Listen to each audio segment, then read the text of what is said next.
The Interstellar Coalition had been testing species for thousands of years. Every civilization that wanted to join the galactic community had to prove themselves worthy through a series of survival trials. These tests were not about fighting or warfare. They were about something far more important. They were about showing that a species could adapt and survive in the harshest conditions the universe had to offer. Commander stood aboard his observation ship high above the desert planet called Seven. His skin was a pale blue that seemed almost transparent in certain light. He had conducted these trials for over 200 years and had seen countless species succeed and fail. Today he would be watching 8 different civilizations compete for the full coalition membership. The planet below was a nightmare of heat and sand. 2 suns hung in the orange sky and pushed temperatures to nearly 140 degrees during the day. At night the temperature dropped so fast that unprepared beings could freeze in their sleep. There was no surface water anywhere on the entire planet. The only moisture existed deep underground in ancient aquifers that had been sealed away for millions of years. Lieutenant Myra stood beside her commander and watched the monitors with her 4 large eyes. She was young by standards and had only been assigned to the observation corps for a few decades. She found these trials fascinating because they revealed so much about how different species thought and behaved under pressure. The transport pods began landing across the desert in a scattered pattern. Each pod carried a representative from one of the 8 competing species. They sent 3 of their best swimmers even though there was no water to swim in. The Vex sent a team of 5 workers who immediately began clicking and chattering to each other in their complex language. The Massive sent only 2 representatives because their silicon bodies were so large that more would have been impractical. The Furry sent 3 hunters who were already panting in the heat. The Slender sent 2 scholars who looked terrified. The Scaled Mystek sent 4 warriors who seemed confident despite the harsh environment. The Crystalline sent 3 beings whose bodies sparkled in the harsh sunlight. And then there were the humans. Earth had sent only 1 representative. His name was Ben Carter and he was 34 years old. He had spent most of his adult life working construction in the Arizona desert, where summer temperatures regularly exceeded 115 degrees. When the newly formed Galactic Relations Council asked for volunteers to participate in an alien survival test, he figured he was as qualified as anyone. Ben stepped out of his transport pod and immediately felt the heat hit him like a physical force. It was brutal but familiar. He had worked in worse conditions back home and he knew the tricks to surviving in places like this. The first thing he did was look around and study his surroundings. There was nothing but red sand in every direction with a few rocky outcroppings breaking up the endless dunes. Some scrubby brown plants grew here and there in small clusters. The sky was a strange orange because of the twin suns and the air was so dry that he could feel the moisture being pulled from his skin with every passing second. Commander zoomed in on the human and made a note in his observation log. The humans sent only 1 representative while most species sent 3 or more. Either they are extremely confident or they do not understand the severity of this trial. Each competitor had been given identical equipment, a basic shelter kit that could be assembled into a small protective structure, a supply of nutrient paste that would provide enough calories to survive for the full 10 days of the trial, and exactly 1 gallon of water. That was all. No rescue beacons, no communication devices, no outside help of any kind. The rules were simple. Survive for 10 standard days and your species would be granted full trading rights within the coalition. The trial officially began at dawn on the first day. Ben watched the other species start implementing their survival strategies. They were the most desperate because they were amphibious creatures who needed constant moisture to survive. Their teal skin was covered in scales that were designed to retain water, but those scales were already starting to dry out in the brutal heat. They began trying to extract water from the thin atmosphere using some kind of chemical process that Ben did not understand. The Vex immediately started digging shallow burrows in the sand. Their bodies were not designed for extreme heat, and they needed to get underground where the temperature was more manageable. They worked with impressive speed, but they were burning through calories and water at a rate that worried Ben just watching them. They did not seem concerned at all. Their bodies were made of living silicon, and they stood motionless in the sun like statues. They believed they could withstand anything this planet threw at them. Ben was not so sure about that. They were already suffering. Their thick brown fur was designed for cold forest environments, and it trapped heat against their bodies like a heavy blanket. They retreated into their shelters and tried to rest, but their panting breath told Ben they were losing water fast. The Mystek seemed to be doing okay at first. Their scales reflected some of the sunlight and kept them cooler than the Furry, but Ben could see them drinking from their water supplies more often than they should. They were not rationing properly. They refused to leave their shelter at all. Ben could see them huddled inside looking terrified and confused. They had clearly never experienced anything like this environment before. They were beautiful to look at with their crystalline bodies catching the light, and throwing rainbow patterns across the sand, but Ben noticed tiny cracks forming in their surfaces as the day went on. The extreme temperature changes between direct sunlight and shadow were stressing their structure. Ben spent the first day doing very little. He assembled his shelter and positioned it to maximize shade during the hours. He wrapped a cloth around his face to reduce moisture loss from breathing. He drank small sips of water at regular intervals rather than gulping large amounts, and he watched. He watched the terrain and the plants and the subtle changes in the sand. By evening, he had used less than a quarter of his water supply, while most of the other species had already consumed half of theirs. When the suns finally set and the temperature began dropping, Ben pulled out a small notebook and started drawing diagrams. He made calculations and notes about everything he had observed during the day, the slight depressions in certain areas, the places where the scrubby plants seemed to grow a little thicker, the subtle differences in sand that most beings would never notice. Commander watched the human scribbling in his notebook and felt confused. What is he doing down there? He does not seem to be for survival. He seems to be planning something.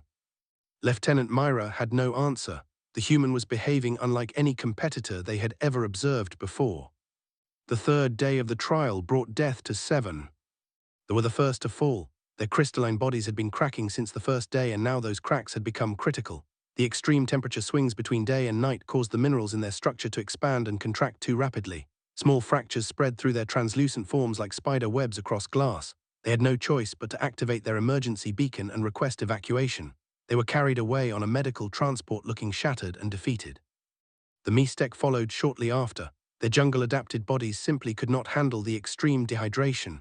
They had been confident warriors when they arrived, but now they lay in their shelters unable to move. Their scales had turned from bright green to a dull grey, and their eyes were sunken and glazed. They too requested evacuation before their organs failed completely. Commander marked both species as failed and updated his records. 6 competitors remaining. There will be next. Aquatic species never survive desert environments. Down on the surface, the remaining candidates were struggling in their own ways. The Vex had exhausted themselves with their constant tunneling. Their bodies needed fuel, and they had been burning through their nutrient paste at an alarming rate. The tunnels they dug provided some relief from the heat, but the energy spent digging used up more water than the tunnels saved. It was a losing equation, and the Vex were starting to realize their mistake.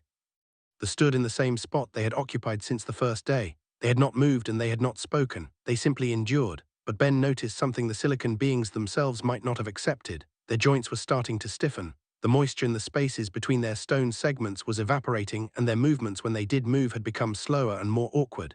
They were drying out from the inside. They had abandoned all hope of finding resources. They lay in their shelters panting heavily and conserving every drop of moisture their bodies still contained. Their thick fur had become a prison of heat that they could not escape. They were in the worst shape of all. Their amphibian bodies were designed for a world covered in water, and this desert was the exact opposite of everything they needed. Their skin had cracked in dozens of places, and their gill flaps hung limp and useless against their necks. They moved slowly and painfully when they moved at all. Ben Carter was walking.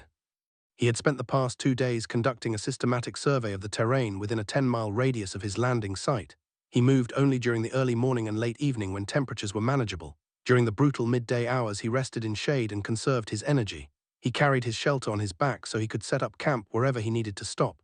He breathed through a cloth to reduce moisture loss, and he rationed his water with careful precision. He was looking for something specific, and on the morning of the 3rd day he found it. It was a slight depression in the ground, so subtle that most beings would walk right over it without noticing. The sand there was slightly different than the surrounding area, just a shade darker, just a hint more brown than red, and there were more of those scrubby plants growing nearby than anywhere else he had surveyed. Their roots ran deep, and they knew something about this spot that was invisible to the naked eye. Ben smiled for the first time since the trial began. He had seen this pattern hundreds of times back in Arizona. His grandfather had taught him to read the land when he was just a boy. Water leaves signs if you know how to look for them. Depressions where ancient streams once flowed. Changes in soil where moisture lingers underground. Plants that grow where others cannot because their roots have found something precious hidden below the surface. He began to dig. The work was brutal in the heat. He used the small collapsible shovel from his shelter kit and worked in short bursts followed by long rests. He dug for an hour, then rested for 2, then dug again. He widened the hole as he went deeper because the walls of loose sand would collapse if he made it too narrow. Sweat poured down his face and soaked his clothing, but he kept working. The other species noticed what he was doing. They turned their large circular eyes toward his position and watched with confusion. They emerged from their shelters despite the heat and stared across the sand at the strange human digging a hole in the middle of nowhere. Even they shifted slightly to observe this bizarre. Commander zoomed his cameras in on the human and felt genuinely puzzled. What is he doing? He appears to be digging a grave. Has the heat driven him mad? Lieutenant Myra had no answer. Heat madness was common among carbon-based life forms in extreme environments, but the human did not seem delirious. His movements were methodical and purposeful. He was clearly working toward some specific goal. By evening, Ben was 8 feet down. His muscles screamed with exhaustion and his hands were raw and blistered from gripping the shovel. He had used most of his remaining water and his body was crying out for rest, but he kept digging because he could feel the change beneath him. The sand was cooler now. The deeper he went, the more the temperature dropped. By the time the sun set, he was 12 feet down and something wonderful had happened. The sand at the bottom of his hole was damp, not wet, not dripping, but definitely moist. He grabbed a handful and squeezed it and felt the cool moisture against his cracked skin. He kept digging through the night, working by the light of the stars. The temperature dropped dangerously low, but he generated enough body heat through his to stay warm. His arms felt like they were made of lead, and his back was a solid mass of pain, but he refused to stop. At 14 feet down, water began seeping into the hole. It was muddy at first, brown and silty and mixed with sand, but Ben just laughed out loud and kept working. He widened the bottom of the hole and created a basin for the water to collect. Then he climbed out and collapsed on the sand above and slept the deepest sleep of his life. When he woke the next morning, the hole had 3 feet of water at the bottom. It was still cloudy, but it was water, real water, more water than all the other competitors had combined. They sensed it first. Their amphibian bodies could detect moisture from miles away, and they turned toward Ben with desperate hope in their large, wet eyes. They began moving toward his position. Even the Vex emerged from their tunnels and started clicking excitedly to each other. Ben looked at them coming toward him from every direction. Desperate beings who would die without what he had found. He could share his water and save them all, or he could keep it for himself and guarantee his own survival. But Ben was not just a survivor, he was a builder, and he saw an opportunity that none of the aliens had even considered. The named reached the well first. His body was failing. The teal scales that covered his skin had turned a sickly gray and deep cracks ran across his face and arms. His gills, which were useless in this atmosphere, hung like dead leaves against his neck. He had not had water in nearly 2 days and his organs were beginning to shut down. He stood at the edge of the hole Ben had dug and stared down at the muddy water pooled at the bottom. His large circular eyes filled with something that looked like tears, though Ben could not be sure if actually cried. "Please," his voice was barely a whisper, cracked and broken from dehydration. "We have nothing left. We consumed our last water yesterday. My companions are dying. I am dying. Please help us." Ben looked at the alien standing before him.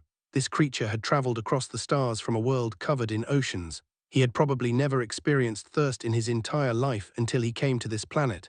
Now he was moments from death and begging a human for help. Ben could have simply given him the water. It would have been the kind thing to do, the generous thing. But Ben had grown up poor in a small Arizona town where nothing was ever given freely. His grandfather had taught him that charity created dependence, but fair trade created partnerships. Help someone once and they forget you. Make a deal with someone and they remember you forever. "How much water do you have left?" Ben asked. "None," repeated. "We have nothing." Ben slowly. He walked to the edge of his well and looked down at the water he had worked so hard to find. It was producing steadily now, with fresh groundwater seeping in through the sand. Then it evaporated. He had enough for himself and probably enough for several others if he rationed carefully. "Here is the situation." Ben said, "I have water, you need water. Normally this would be simple. I would give you water and you would survive. But we are not in a normal situation. We are in a trial that will determine whether our species can join the same coalition, whether we will be trading partners and allies for generations to come." Blinked his large eyes. "I do not understand." Ben sat down on the sand and gestured for the to sit beside him. "The coalition has rules about species cooperation, right? About trade agreements and mutual aid. About how different civilizations can form lasting relationships." "Yes," said slowly. "Mutual aid agreements are recognized under coalition law. They form the foundation of cooperation." "Good," Ben smiled. "Then here is my offer. I give you water, as much as you need to survive this trial, your companions too. Everyone gets enough water to make it through the remaining days. In exchange, your people owe Eartha a trade agreement, first access to markets, technology, cultural exchange. Whatever your government decides is fair value for saving your lives." They stared at him for a long moment. "You would save our lives in exchange for a political agreement." "I would save your lives regardless," Ben admitted, "but I am not just thinking about today, I am thinking about the next 100 years, the next 1,000 years. Our species are going to be members of the same coalition. We are going to trade and cooperate and build things together. Why not start now? Why not turn a desperate situation into the foundation of a real partnership?" Considered this, on his such an arrangement would be considered unusual. The valued communal and often helped others without expecting anything in return, but he also understood the logic of what the human was proposing. A formal agreement would bind their species together in ways that simple charity never could. "And you would not exploit this situation?" he asked. "You would not demand more than is fair?" Ben shook his head. "I want a partnership, not a conquest, something that benefits both of us equally. If your people feel the deal is unfair after the trial is over, they can renegotiate. I am not trying to trick anyone. I am trying to build something that lasts." Extended his webbed hand in the gesture his species used to seal agreements. "Agreed. On behalf of the people, I accept your terms." Ben shook the alien hand, and then handed over a canteen filled with cool, clean water. Drank deeply, and Ben could almost see the life returning to his body. The cracks in his skin seemed to close slightly, and his eyes became brighter and more alert. "Go bring your companions," Ben said. "There is enough for everyone." Word spread quickly across the desert. The representative arrived next. Her name was, and she was a stocky female with thick brown fur matted with dried sweat. She had been a hunter on her and was accustomed to hardship, but this desert had nearly broken her. Ben explained his offer and accepted without hesitation. On behalf of the Confederacy, she agreed to establish trade relations with Earth and share certain hunting technologies that humans might find useful. In exchange, Ben gave her water and showed her how to create shade structures that would help her thick fur dissipate heat more effectively. The Vex came next. Their representative was named, and his body clicked nervously as he approached the well. The Vex were not accustomed to dealing with other species as equals. Their civilization was built on hierarchy and competition, but could see that the old ways would not work here. He offered a technology exchange. The Vex had developed advanced tunneling equipment that could bore through solid rock. Earth might find such technology useful for mining and construction. Ben agreed and added the Vex to his growing list of partners. By the 5th day of the trial, Ben had transformed his well into the center of a small community. He organized the surviving species into work crews and assigned them tasks based on their natural abilities. The Vex expanded the well using their digging skills. They designed a moisture collection system that gathered water from the air during the cool night hours. They used their sharp senses to locate additional water sources nearby. Commander watched from orbit with growing amazement. "This is unprecedented," he said to Lieutenant Myra. "The human has turned a survival competition into a cooperative enterprise. He has created an economy from nothing." Lieutenant Myra, her four-eyed head. "He is not just surviving, he is building infrastructure. He is creating systems that will outlast the trial itself." They were the last to approach the well. Their representative was a massive being named, whose body was made of dark grey stone shot through with veins of silver mineral. He had stood in the same spot for 5 days, refusing to admit that his kind needed anything from the softer species. But his joints had grown stiff, his movements were slow and painful. The moisture that kept his silicon body flexible had evaporated, and now he could barely walk. "We require no water," he rumbled in a voice like grinding boulders. "Silicon life does not depend on such liquid weakness." Ben just looked at him. "Your joints are cracking. Your movement is getting worse every day. You might not drink water, but you need moisture to stay flexible. I can see it." Was silent for a long time. Finally he spoke again. "What do you want?" "Same as everyone else. A ode. When Earth needs silicon-based construction materials or expertise, we get first consideration. Nothing exploitative, just a fair partnership." They made a sound that might have been a sigh. "Agreed." Ben smiled and handed him a container of water mixed with mineral supplements that would help his joints recover. Even the proudest species could learn to accept help when it was offered with respect. By the 8th day of the trial, the desert had been transformed. What had started as a simple hole in the ground was now a proper water facility.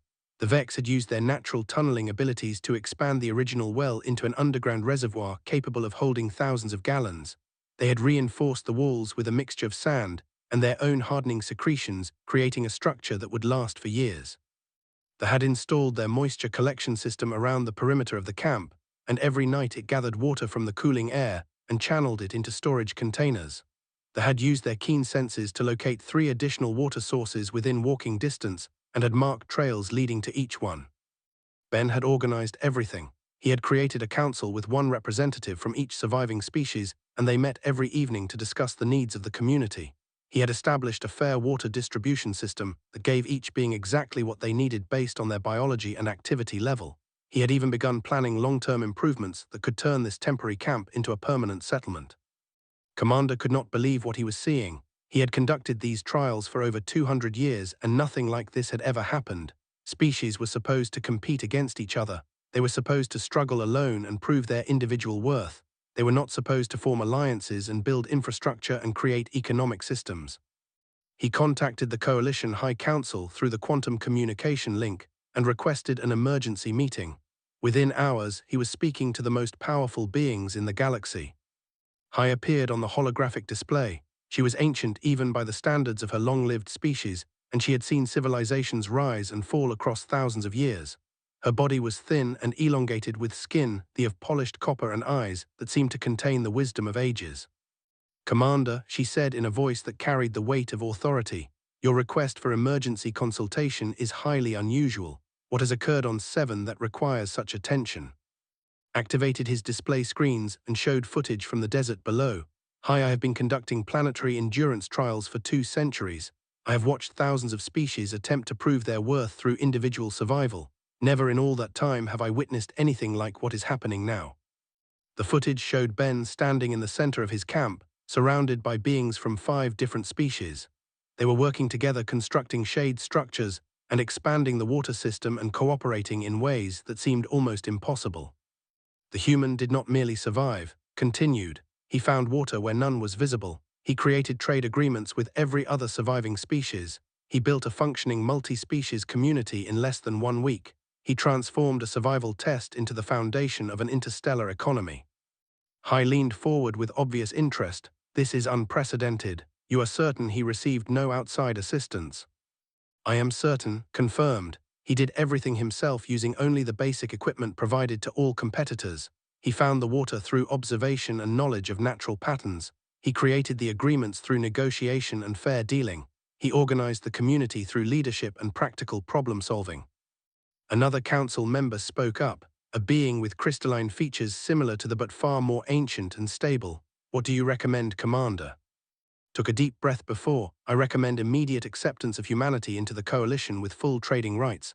They have demonstrated something we did not expect, not just physical endurance but social adaptability, the ability to create value from nothing, the capacity to unite different species toward common goals. These are rare qualities, valuable qualities, qualities that could benefit the entire coalition." The council deliberated for several hours. They reviewed all the footage from the trial. They analyzed the trade agreements Ben had created. They studied his methods and his leadership style and his approach to problem-solving. Finally, they reached a unanimous decision. On the morning of the 9th day, a transport vessel descended from orbit and landed at the edge of the camp.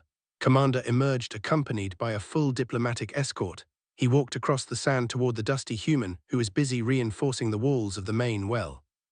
"Ben Carter of Earth," announced in a formal tone, "on behalf of the Interstellar Coalition, I am pleased to inform you that your species has passed the planetary endurance trial. You have received the highest marks ever recorded in the history of these assessments." Ben wiped the sweat from his forehead and looked up at the alien commander. "The trial is not over yet. We still have 1 day remaining. Consider it concluded early. Your performance has exceeded all expectations and all requirements." Paused and studied the human with new appreciation. "May I ask you something? How did you know where to dig for water?" Ben shrugged. "Same way I would find it back home in Arizona. Look for low spots in the terrain where water might collect underground. Look for changes in soil where moisture affects the minerals. Look for plants that grow where others cannot because their roots have found something hidden. Water always leaves signs if you know what to look for. My grandfather taught me that when I was 10 years old. He grew up on a farm with no running water and had to dig wells by hand." Fascinating. And the trade agreements, the economic structure, the community organization. That was just common sense. Everyone here was dying. I had something they needed. I could have given it away for free, but that would have created dependence. Instead, I offered fair partnerships. Give someone water and they survive today. Give them water in exchange for friendship and you both survive tomorrow. My grandfather taught me that too. Made detailed notes in his personal observation log. Human philosophy appears to emphasize pragmatic compassion. They help others, but in ways that create lasting mutual benefit rather than temporary charity. Potential implications for coalition economic theory are significant. There is one more thing, said. The coalition would like to offer you a position. We have never employed a human advisor before, but your skills in resource management and cooperation would be extremely valuable. The compensation would be substantial, and you would have access to technology your planet has only imagined. Ben looked around at the camp he had built. They were teaching them a water purification technique. The Vex were helping them apply moisture treatments to their stiffening joints. Species that had been strangers just a week ago were now working together like old friends. Thank you for the offer, Ben said, but I think I have a better idea. Commander tilted his head in curiosity. What do you mean? Ben smiled. I mean that I did not come here just to pass a test. I came here to build something, and I think I have found the opportunity I was looking for. 3 years had passed since the trial on 7. Ben Carter stood on a platform high above the largest water infrastructure project in Coalition history. The desert that had nearly killed him and the other competitors was now home to a thriving colony of 50,000 beings from dozens of different species. Massive drilling operations had into the underground aquifers that Ben had first discovered, and a network of pumping stations now distributed water across the entire hemisphere. What had once been a barren wasteland of red sand and scorching heat was beginning to transform into something green and alive. The sign above the main facility read Carter Hydration Solutions, with translations in 14 different alien languages displayed beneath. It was the most successful business venture in Coalition history. Ben had taken everything he learned during the trial and turned it into something bigger than anyone had imagined. His company specialized in finding and developing water resources on arid worlds across the galaxy. They employed teams of humans and aliens working together. They provided moisture detection technology that could sense water hidden deep underground. The Vex handled excavation and tunneling operations with their natural digging abilities. They supplied construction materials and structural expertise. They managed biological filtration systems that purified water for dozens of different species. It was a partnership built on the agreements Ben had made during those desperate days in the desert. Every species that he had helped during the trial had their commitments. They had opened their markets to Earth and shared their water technology freely. The Vex had provided tunneling equipment that revolutionized human mining operations. They had established cultural exchange that brought their two civilizations closer together. They had become Earth's primary supplier of advanced construction materials. What had started as a survival test had become the foundation of an interstellar empire. A young woman approached Ben on the observation platform. Her name was Lily Brooks, and she served as head of operations for the entire company. She carried a tablet displaying the day's schedule, and she looked slightly nervous. The Coalition Council delegation is here for the anniversary ceremony, she said. They are ready whenever you are. Ben straightened his simple work clothes. He had never been comfortable with formal occasions. He preferred the practical work of finding water and building systems and solving problems, but he understood the importance of ceremonies like this one. They reminded everyone of where they had come from and what they had accomplished together. He made his way to the main stage where representatives from every species in the Coalition had gathered. Commander stood at the front of the crowd. Over the past 3 years, the Commander had become one of Ben's closest friends and business partners. His translucent blue features were bright with what Ben had learned was the expression of pride and satisfaction in his species.